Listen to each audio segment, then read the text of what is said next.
الحمد لله الذي نور قلوب العارفين بنور الإيمان ونجانا من سوء الضلالة والمحدثات وبلغنا أقصى الغايات من جميع الخيرات ووفقنا اتباع سنة أفضل الرسل أفضل الكائنات اسمه محمد صلی اللہ تعالی علیہ وآلہ وسلم مکتوب فی الانجیل والتورات اما بعد فاعوذ باللہ من الشیطان الرجیم بسم اللہ الرحمن الرحیم قل ان کان آباؤکم وابناؤکم واخوانکم وازواجکم وعشیرتکم وقال النبي صلى الله تعالى عليه وآله وسلم لا يؤمن أحدكم حتى أكون أحب إليه من والده وولده والناس أجمعين اللهم صل على روح محمد في الأرواح اللهم صل على قبر محمد في القبور اللهم صل على جسد محمد في الأجساد اللهم صل على بلد محمد في البلاد یا رب صل وسلم دائما ابدا على حبیبک خیر الخلق كلهم محمد کی غلامی ہے سند آزاد ہونے کی خدا کے دامن توحید میں آباد ہونے کی۔ محترم سامعین، آج میں آپ حضرات کے سامنے اس مختصر سے وقت کے اندر صحابہ اکرام رضوان اللہ تعالی علیہم اجمعین کی حضور سے کس قدر محبت عقیدت تھی، اس کے بارے میں کچھ باتیں عرض کروں گا۔ اللہ رب العزت سے دعا ہے اللہ رب العزت کی ذات مجھے حق اور سچ بیان کرنے کی توفیق عطا فرمائے۔ سامعین محترم، اللہ تعالیٰ نے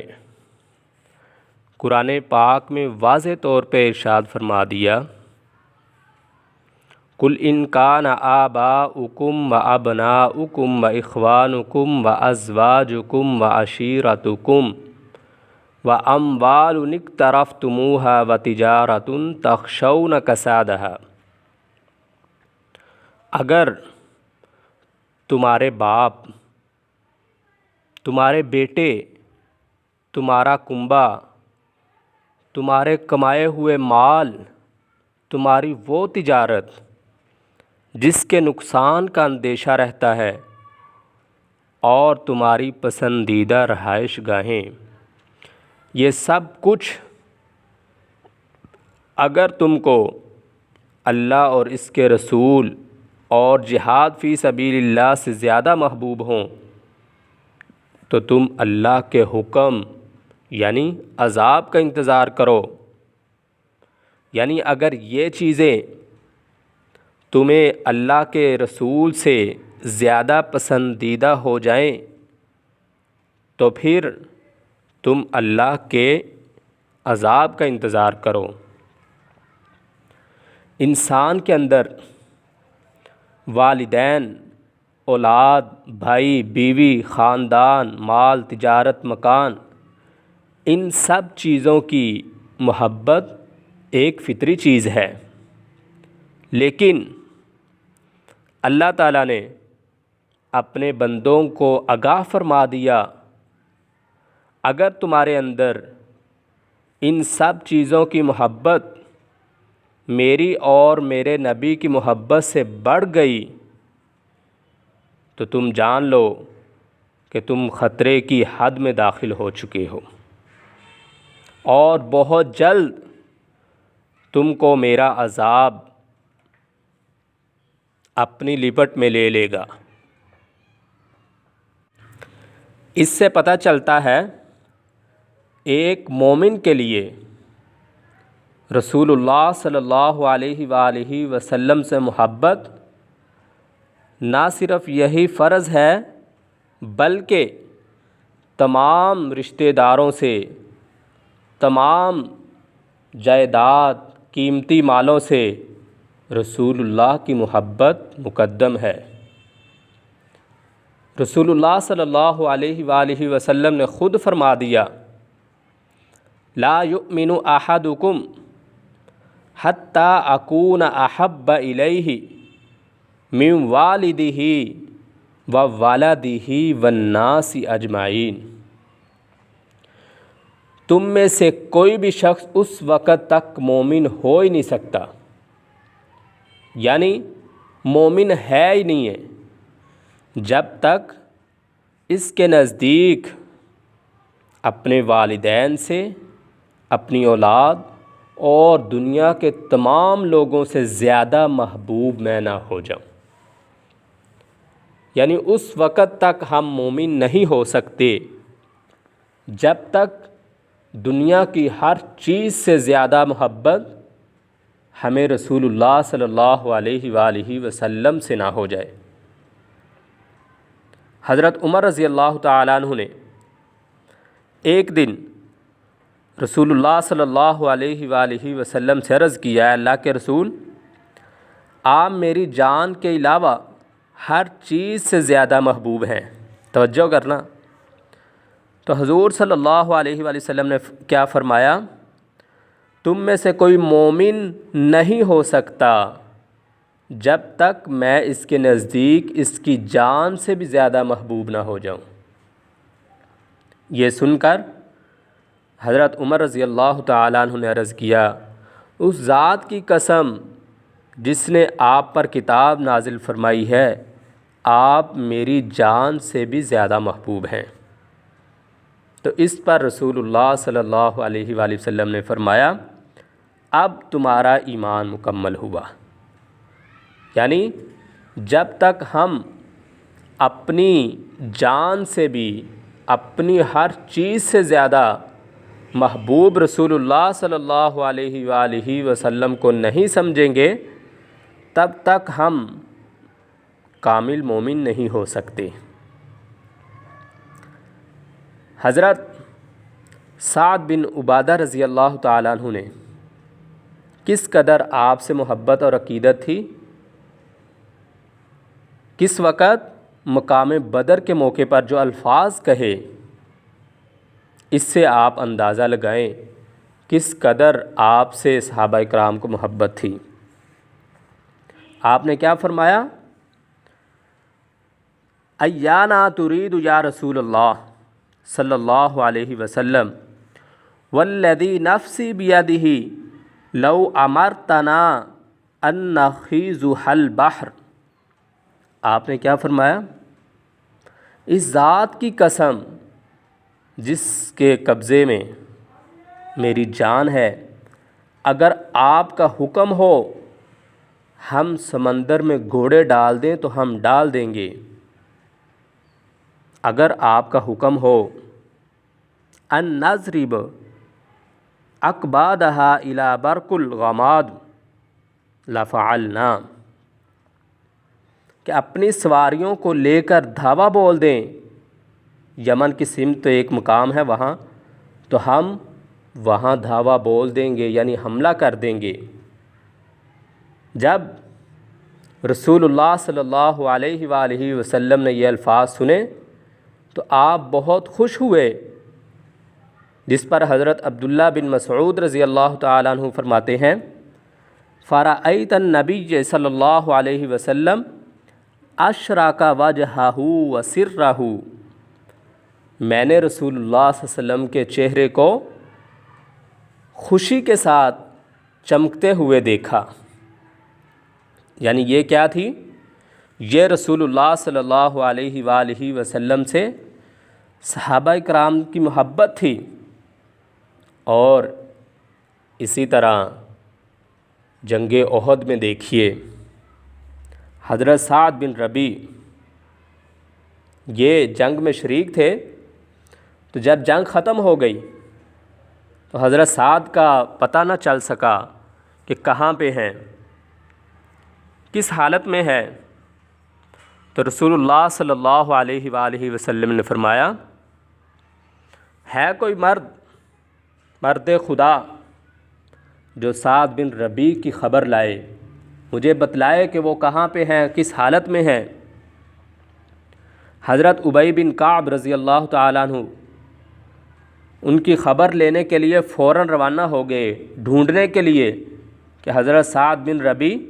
کہاں پہ ہیں۔ انہوں نے جا کر لاشوں میں تلاش کیا، ان کا نام لے کر آوازیں دیتے رہے، لیکن کسی طرف سے کوئی جواب نہیں ملتا تھا۔ آخر کار ایک جانب حضرت ابی بن کعب رضی اللہ تعالیٰ عنہ کو آہستہ آہستہ کی آواز آئی، انہوں نے جا کر اس طرف دیکھا تو حضرت سعد رضی اللہ تعالیٰ عنہ زخموں سے چور پڑے تھے، آپ کے جسم پر نیزوں کے زخم تھے، بہت زیادہ زخمی ہو چکے تھے۔ جب قریب جا کر حضرت ابی بن کعب نے آپ کا حال معلوم کیا تو حضرت سعد رضی اللہ تعالیٰ عنہ نے اپنی لڑکھڑاتی ہوئی آواز میں پوچھا مجھے رسول اللہ صلی اللہ علیہ وآلہ وسلم کا حال بتاؤ۔ یعنی اپنی فکر نہیں ہے، اپنی جان نکلنے والی ہے، لیکن کیا فرما رہے ہیں کہ مجھے آپ صلی اللہ علیہ وآلہ وسلم کا حال بتاؤ اس حال میں بھی۔ تو حضرت ابی بن کعب رضی اللہ تعالی نے کہا اللہ کا شکر ہے رسول اللہ صلی اللہ علیہ وآلہ وسلم ٹھیک ہیں۔ تو حضرت سعد رضی اللہ تعالیٰ عنہ نے کہا رسول اللہ صلی اللہ علیہ وآلہ وسلم کی خدمت میں میرا سلام عرض کر دینا اور کہنا کہ اللہ آپ کو بہترین اجر عطا فرمائے جو کسی نبی کو بھی اپنی امت کی ہدایت پر نہ ملا ہو۔ میری قوم کو میرا یہ پیغام پہنچا دینا۔ یعنی اس حالت میں بھی حضرت سعد رضی اللہ تعالیٰ عنہ کیا فرما رہے ہیں کہ میری قوم کو یہ میری طرف سے پیغام پہنچا دیں، اگر تم ایک جھپکنے والی آنکھ کے رہتے ہوئے دشمن نبی تک پہنچ گیا، یعنی کوئی بھی رسول اللہ صلی اللہ علیہ وسلم تک پہنچ گیا تو تم اللہ کے حضور میں کوئی عذر پیش نہ کر سکو گے۔ کوئی دشمن اگر آپ کے قریب بھی پہنچ گیا، اس لیے کہ تم نے رسول اللہ صلی اللہ علیہ وآلہ وسلم پر اپنی جان قربان کرنے کی، فدا ہونے کی بیعت کی ہے۔ حضرت ابی بن کعب رضی اللہ تعالیٰ عنہ کھڑے ہوئے، ان کی باتیں سنتے رہے، اور اسی حالت میں حضرت سعد رضی اللہ تعالیٰ عنہ کی روح پرواز کر گئی۔ جب آپ نے آ کر رسول اللہ صلی اللہ علیہ وآلہ وسلم کو حضرت سعد کا سلام پہنچایا اور وہ کلمات دہرائے جو حضرت سعد رضی اللہ تعالیٰ عنہ نے آخری دم میں رسول اللہ صلی اللہ علیہ وآلہ وسلم کے بارے میں کہے تھے، تو آپ نے کیا فرمایا؟ اے سعد، یعنی آپ صلی اللہ علیہ وآلہ وسلم نے حضرت سعد کے لیے کیا فرمایا؟ اللہ سعد پر اپنی رحمت کی بارش کرے، وہ زندگی اور موت دونوں میں اللہ اور رسول کی خیر خواہی کے خواہش مند تھے۔ یہ رسول اللہ صلی اللہ علیہ وآلہ وسلم سے صحابہ کرام کو محبت اور عقیدت تھی۔ موت کی حالت میں ہے، موت کی کشمکش میں ہے، پھر بھی اپنی پرواہ نہیں کر رہے بلکہ دوسروں کی پرواہ کر رہے ہیں، بلکہ رسول اللہ صلی اللہ علیہ وآلہ وسلم کا پوچھ رہے ہیں کہ آپ کا بتلائیں کیا حال ہے۔ آج ہم دیکھیں ہم مسلمان کدھر جا رہے ہیں، ہماری کیا حالت ہے، ہمیں اپنے نبی سے کس قدر پیار ہے، کس قدر محبت ہے، کیا ہم اپنا ہر کام، ہر عمل اس طرح کر رہے ہیں جس طرح رسول اللہ صلی اللہ علیہ وآلہ وسلم نے کیا ہے، صحابہ کرام نے ہم تک پہنچایا ہے، یا ہم اپنی من مرضی میں زندگی گزار رہے ہیں؟ ہمیں چاہیے کہ ہم اس قدر